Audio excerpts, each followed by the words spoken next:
that. All right, Stephen A. is here with us. Stephen, let's start with you. Does it end tonight?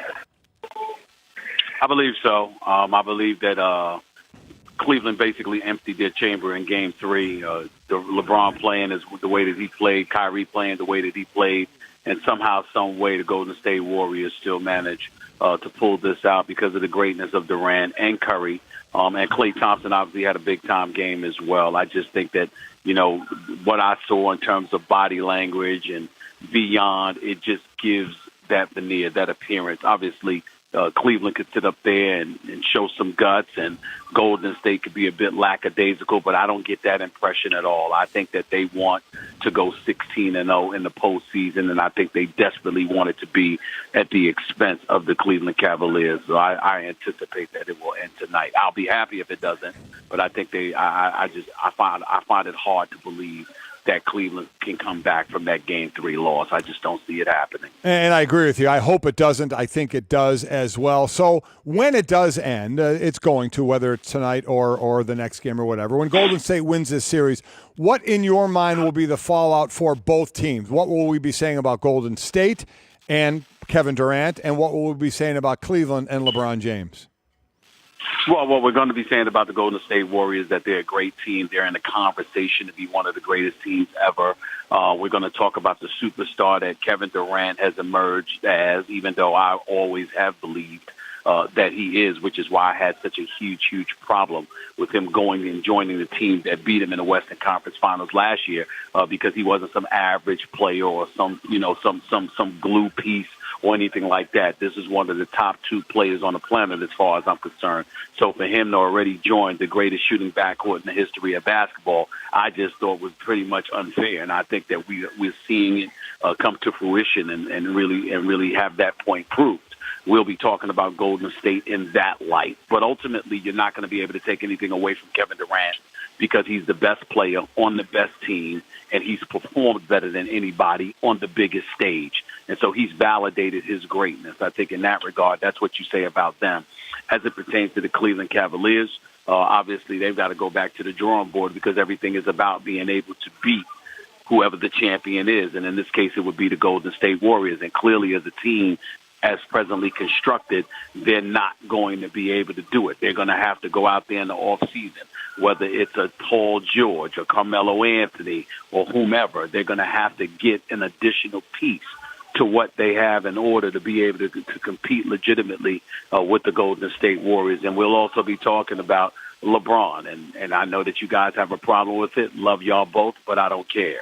The bottom line is very, very clear. All of this conversation about him being the GOAT officially comes to an end. As far as I'm concerned, it was never the case because it was always Michael Jordan, but it definitely will have that fact cemented now because he'd have this sweep on his resume that would end that conversation in my mind. Well, you know what? We love you too, but we don't care that you disagree with us as well. So I guess that's the way this relationship works. There's love and not really caring whether you agree with us or not. Because here's why that doesn't bother me, Stephen A. Because we all know that when he took that 2007 Cavs team, that was the worst team in the history of basketball to get to a finals. Yeah. Right. He's averaging a triple-double this series. And in that Game 3 loss, when he was on the floor for 46 minutes, they were +7. In the 120 seconds that he took off, they were -12. They're -12. I mean, what can a guy get to 120 seconds without his team completely falling apart?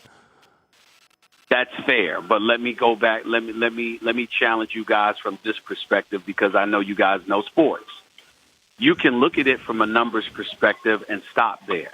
I don't. I am not holding the San Antonio Spurs final against him at all.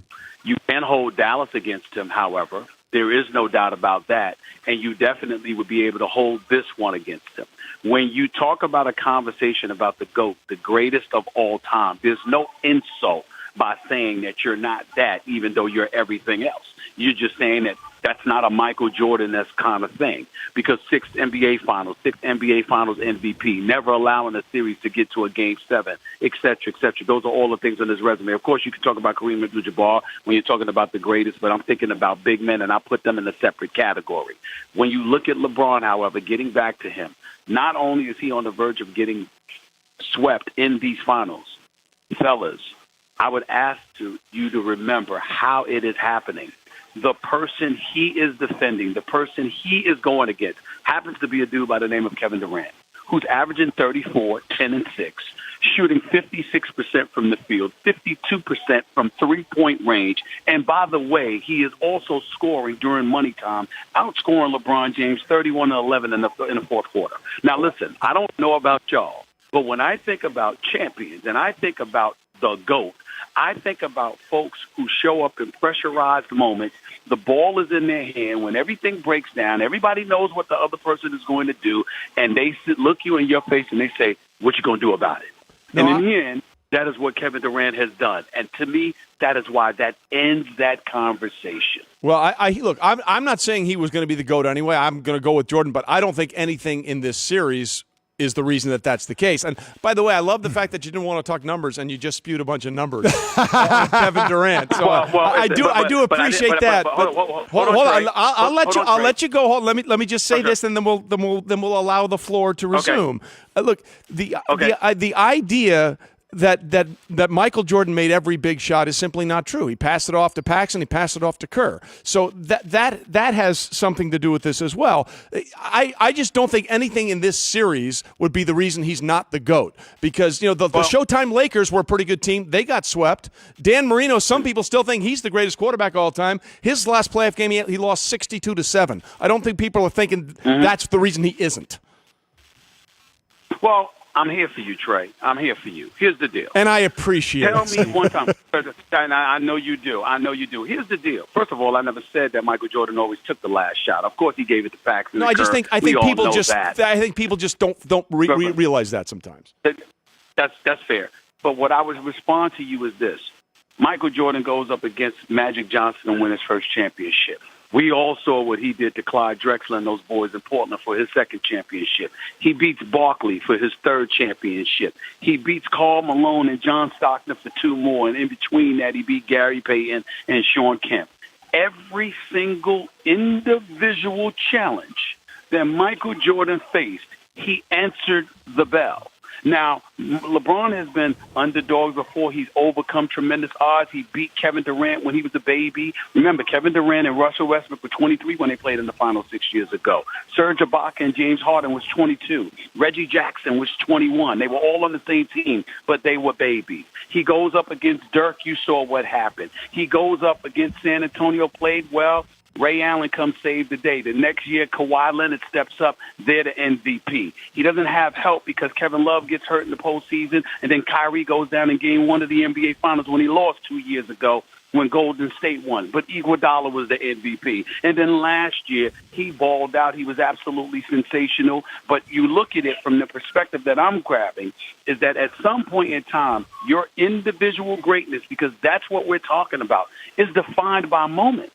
It's defined by a challenge you're being faced against. When you're going up against Steph Curry, you're not really guarding him. He's not really guarding you. Okay? When you're going up against Tim Duncan, the same applied. When you were going up against Dirk, the same applied.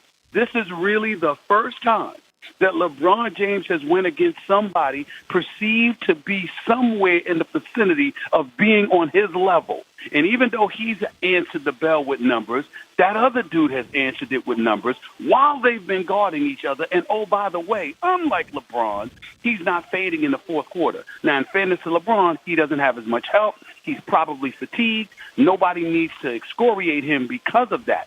But the reality is that Kevin Durant walked into this series saying he's the king, he has the crown, I'm coming for his crown and the NBA crown. And he is in the process of taking it. And you know what we have as a backdrop for LeBron James, fellas?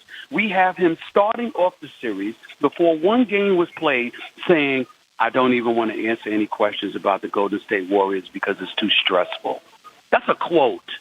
That's a quote from LeBron. It's too stressful to deal with to start off the series, and then during the series when they asked him was he tired, he said, hey, I'm averaging a triple-double.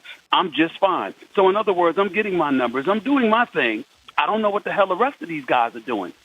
Fellas, That's not what champions do. Well, You and I both know it. I'm going to tell you the best part of this conversation was the fact that normally you're tweeting in, busting me on something I said, and you and I go back and forth.